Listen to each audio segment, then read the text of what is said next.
Welcome to the Host Planet Playbook, your go-to guide for mastering short-term rentals. In this special series, we're sitting down with 30 of the world's top property managers to uncover what really drives success in the vacation rental industry. You'll hear their stories, learn the key lessons they've picked up along the way, and discover the game-changing tech they use to deliver 5-star guest experiences. If you're serious about growing your STR business, you're in the right place. We've also developed an ebook featuring the stories of every manager in this series, and you can download it for free. Head to hostplanet.club to find out more.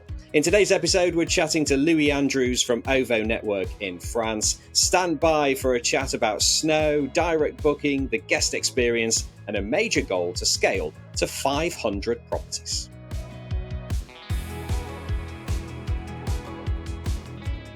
This special series is brought to you by Host Planet and Hospitable, the smart AI-powered property management software trusted by hosts worldwide. With Hospitable, you can automate guest messaging, sync calendars across platforms, and manage your rentals with ease, all from one powerful, easy-to-use platform. If you're keen to run your short-term rental on autopilot, try Hospitable today. Visit hospitable.com/hostplanet to see how the platform can save you time, reduce stress, and maximize your earnings. Louis, thank you for being part of the Host Planet Playbook. Let's start with you. What's the name of your company? Where are you located? And how many rentals do you manage? Hi, James. Thanks for having me. My name is Louis Andrews, and I'm the director and president of OVO Network France. OVO Network is a company that manages around 200 properties, just over 200 actually, in northern French Alps and a couple in Switzerland as well. That's in terms of the properties. And then in terms of our team, we've got a locally based team in Annecy, which is known as the Venice of the Alps, and is a lovely little town which has frequently been nominated for most pleasant place to live in France. And then we've also got an international team based around the UK, Portugal, Australia, Canada, and many other places. Superb. So how did you get involved in the world of short-term rentals? My dad co-founded OVO Network in 2008. He kind of set it up as a lifestyle business. He built it incrementally through hard work, determination, and very much an entrepreneurial mindset and a creative mindset. And I think that he, with his colleagues, brought the company to a certain level in terms of number of properties under management and number of team members, and just in terms of general expansion and scalability. And I arrived at a time which was totally unplanned on my end, which was more I was kind of following another direction, and then ended up pivoting during COVID.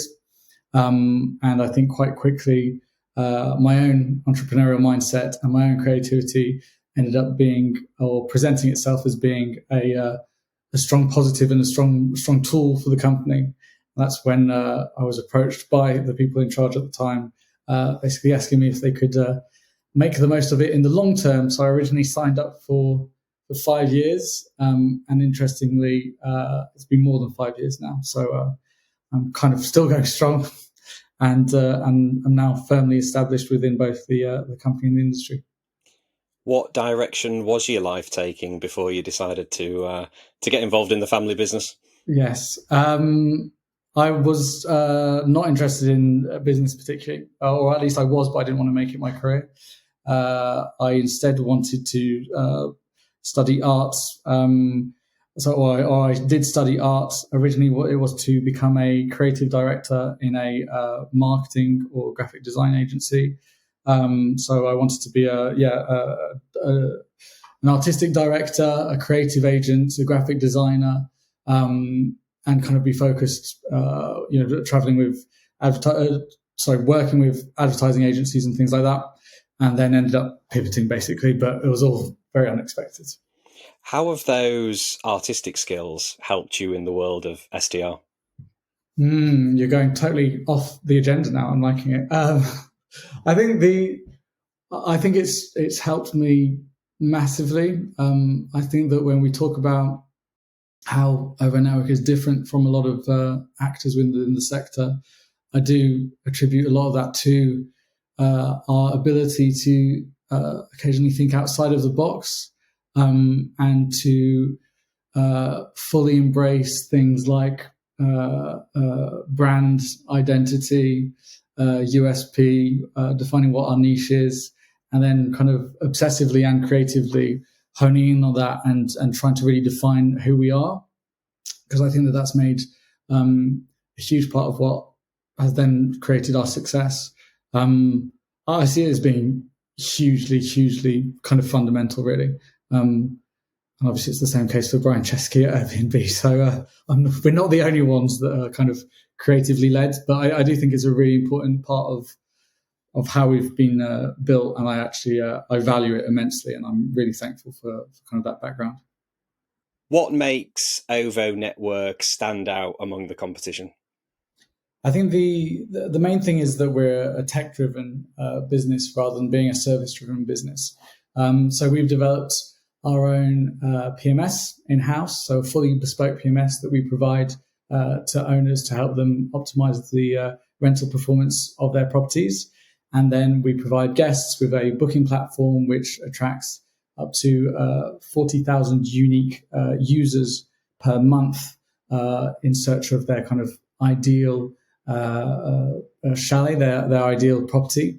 And then the other USP is very much the type of property that we distribute. So we distribute unique or high-end chalets, so properties with extra amenities and of a certain standard, so either 4 or 5 star in terms of standards. We distribute those types of properties in what we call authentic destinations. So authentic destinations being not fully dependent on snow, not overly luxurious, not overly high altitude.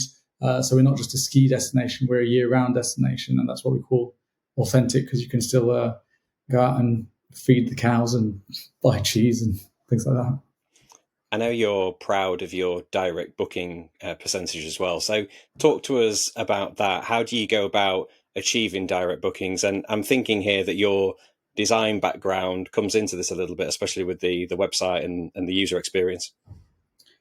Yeah, I think it does. I think it all, interestingly, I'm in the middle of organizing an event that's going to take place at Scale France in November, which is effectively a mini book direct show. So during a whole afternoon, I'll be organizing that, which I think is news to you, because I'm not sure if I knew last time. So that's going to be fun, and therefore I've been thinking about this subject a lot. I kind of see there's 4 phases really with regards to direct booking. There's how well known you are, how recognizable your brand is. So it's all around capturing those initial leads. So are you a name? Can you be a name? Do you have kind of control over a specific niche that means that you'll easily be found? As I was saying, we're very much centered around high-end chalets, extra amenities, which means that if somebody was to type in France into Google, chalet with jacuzzi or chalet with swimming pool will usually be the number 1 organic search result. So there's that first level of work.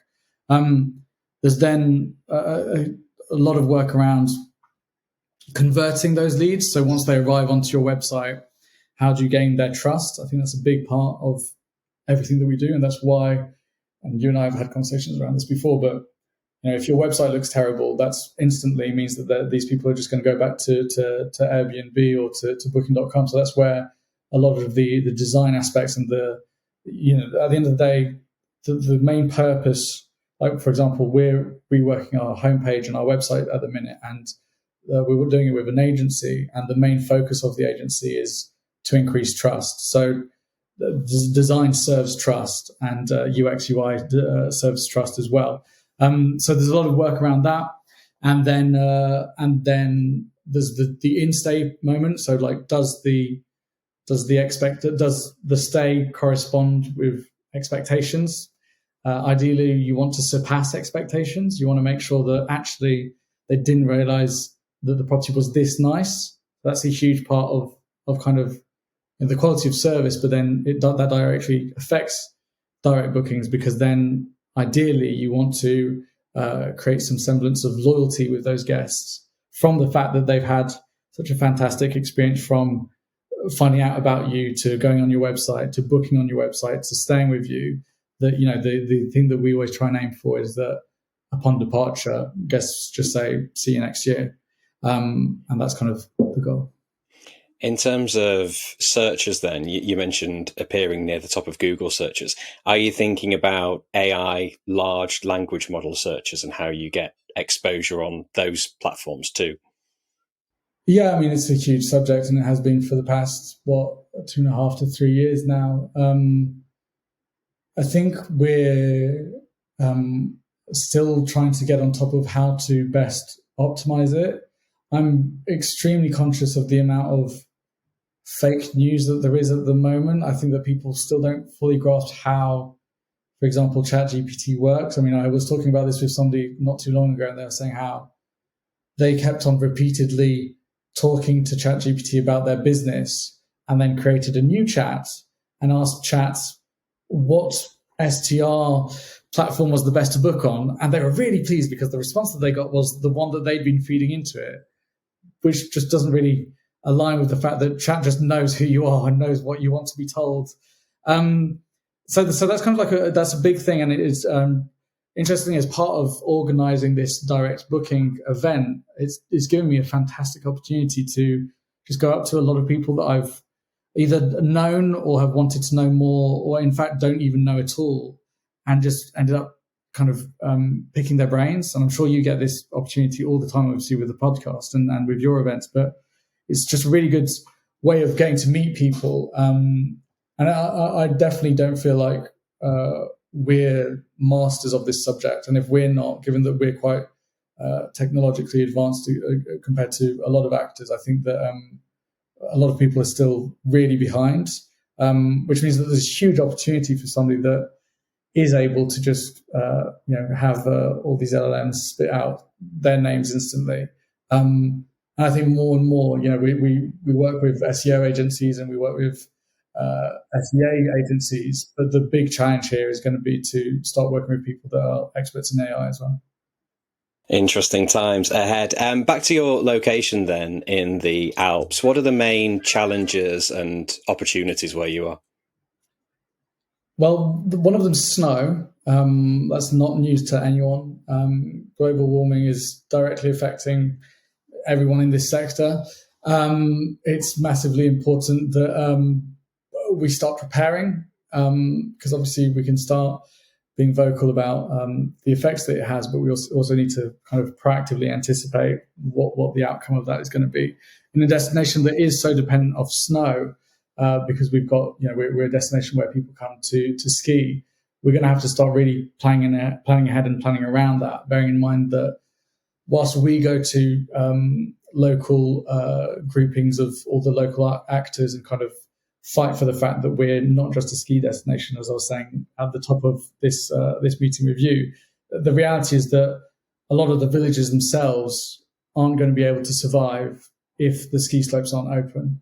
And that means that they're going to become deserted because they'll have nothing else to offer travelers, and their economy will crash. So there's a lot of challenges around that. And then from our kind of purely our point of view, we've got challenges around inventory growth, the number of kind of qualified leads that we're trying to generate and that we're struggling to generate. And then there's the just constant kind of saturation of our market with an increase in supply but a decrease in demand.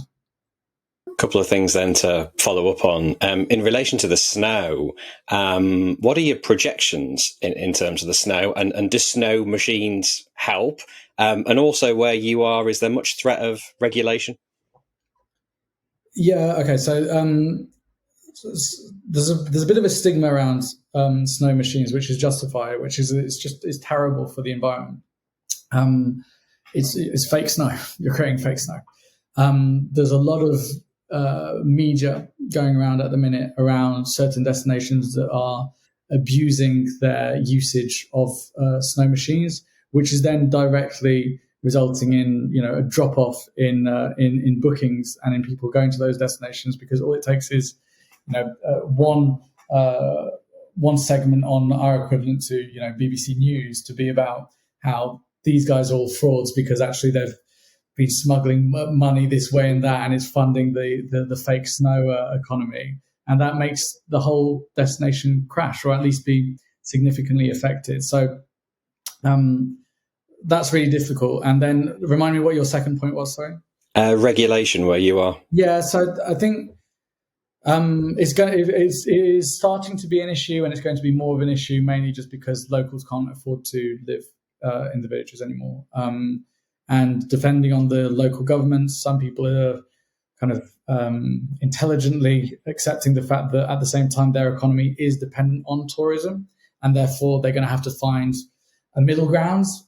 Whereas I think some people that on slightly different trajectory in terms of politics are basically just straight up banning it, or massively limiting our activity, which makes it quite difficult. But again, because we're trying to really focus on authentic destinations, that's what hopefully allows us to then have authentic conversations with the local governments and kind of actually act in a cooperative way and support each other, rather than them pointing at us and saying we're the issue and therefore they're going to ban us, for example.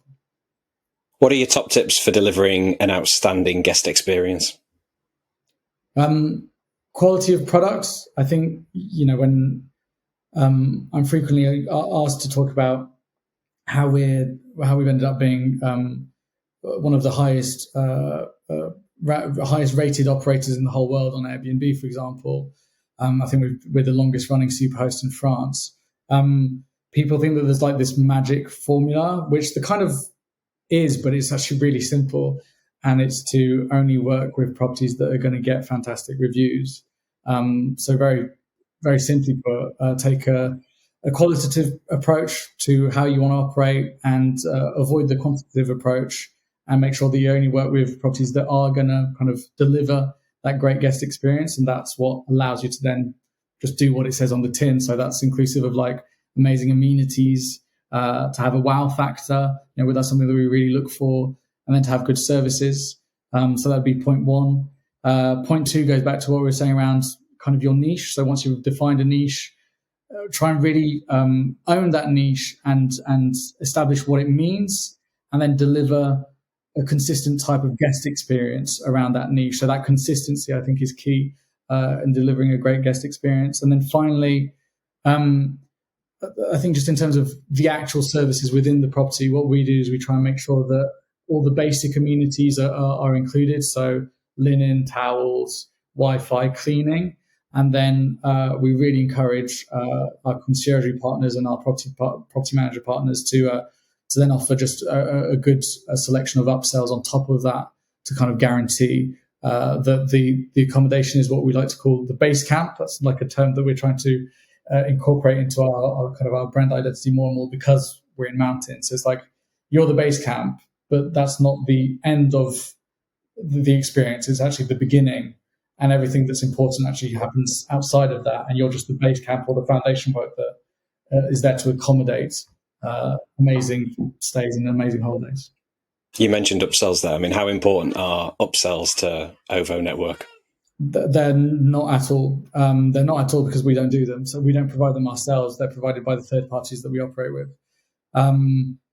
But we know how important they are to the guest and to the quality of the stay. And a lot of the people that we operate with, that we work with, that provide those upsells, is kind of like their main source of income.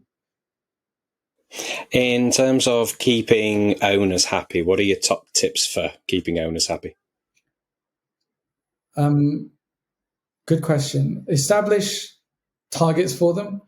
We've got some insane new dashboards actually in our PMS that are like amazing, that show us exactly how we're kind of comparing and on pace in terms of owner targets, but also our own targets, like the property potential. But I think the main way to keep owners happy is set their targets, make sure that they're achievable but reaching, and then achieve them, or ideally knock them out of the park. And then more importantly than anything else, communicate. So communicate about those achievements. I think that in the past, one thing that we were doing was consistently providing the best possible results, but then never actually addressing that with owners, which meant that it became kind of mundane for them, and they were just kind of used to it, when actually what we were doing was absolutely incredible. So communicating and educating your owners around how good the work is that you're doing is fantastic. What's your biggest lesson learned since taking the reins at OVO Network? Yeah, this is one that took me a bit more time to think of, and the answer is, though, quite easy. I think that one thing that I've done is I've scaled the business. We went from having a GBV of 6 million when I joined to having a GBV of 16 million in 2024. So there's quite a sizable increase there. And I think that therefore we're going through a period of scalability and of growth. And therefore I think that the key thing there, the key lesson there is, and the key thing that I need actually more than anything else, is being able to surround myself with the right people that I can then delegate to and work with. Because I think that when you come to a company that's got 200 properties, and even when I joined the company, when it was still my dad and his team were mainly involved, there's always a glass ceiling that you've got to get through, and a lot of that is dependent on which teams are in place and who you can surround yourself with in order to break through that glass ceiling. And as founders, you and I have talked about this before, but as founders, you can end up taking too much on your own shoulder, and the more you can delegate and the more you can surround yourself by like-minded individuals that have got the same level of buy-in as you, the more you're capable to just grow without that kind of pressure on your shoulders. So that's been a big lesson, and is still a big lesson, is really trying to identify people that I can then entrust and totally respect and delegate to. What do you love most about the business? I